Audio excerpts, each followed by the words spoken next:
70% of the human population of this planet starve and many more do not get enough to eat, you must now be familiar with reports of the famine in Ethiopia, where the weather has been so dry the crops fail, where the people are so hungry they have to walk many miles to the nearest relief station where there might be food if people have been generous.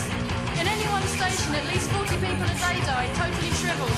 They haven't the energy to brush away the flies with waiting for their meal. These people are the victims of our Western governments. In Britain alone, there are massive great food stores where surplus grain sits.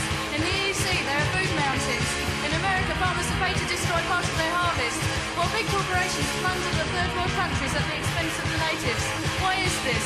Economics, the science of greed, that which says people must pay Western prices for their food. Naturally, starving countries can't afford this, especially when their government takes the best first. The Western governments have plenty of money. They tax us on our income, and they tax us on what we buy. They take the money we've worked for and use it to buy arms. They would rather be able to destroy the world 12 instead of 10 times over than transport surplus food to those who die. Indeed, they become ill through obesity. Must we tolerate these obscenities, when soon even we may be starving because of their taxes? Some people don't see the connections between big business and destruction. The biggest murderers are McDonald's. Not only do they breed and slaughter millions of cattle, great rainforests are pulled down to make way for grazing ground. This destroys hundreds of unique species each time, not to mention the fact that we need the trees to produce oxygen for the planet. Many birds in North America migrate to these forests.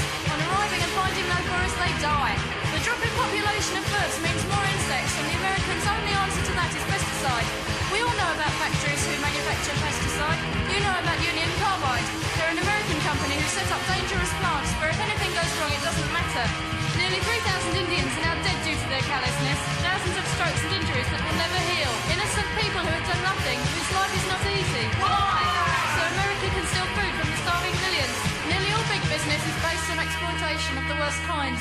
Cosmetic companies use dead animals to make their products, then poison many more by feeding it to them, with the end result of encouraging sexism by convincing men and women to look the same as each other. Advertising promotes this, and advertising of any kind usually portrays women as a sex object only, there to be raped. Drug companies like Roche and ICI claim to invent new drugs to cure imagined diseases. Thousands die at the hands of their useless research. They tried to make drugs to cure heart disease, which was originally caused by the sufferer eating meat and dairy products to excess. Look at McConnell own everything from butchers to health shops. As long as the cash rolls in, who cares? Other companies who make machinery and domestic appliances, like Thorny and I, also make defence gadgetry. British Aerospace specialise in fighters in favour of passenger jets. Governments pay more for weaponry than domestic consumers pay for domestic items. That's why many companies worldwide clamour for defence orders.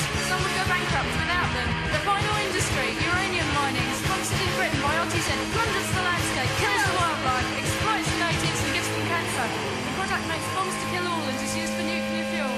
The kind of power that produces waste which can be pumped into the sea in Cumbria. Deformed babies and children dying of leukemia are coincidences, we are told.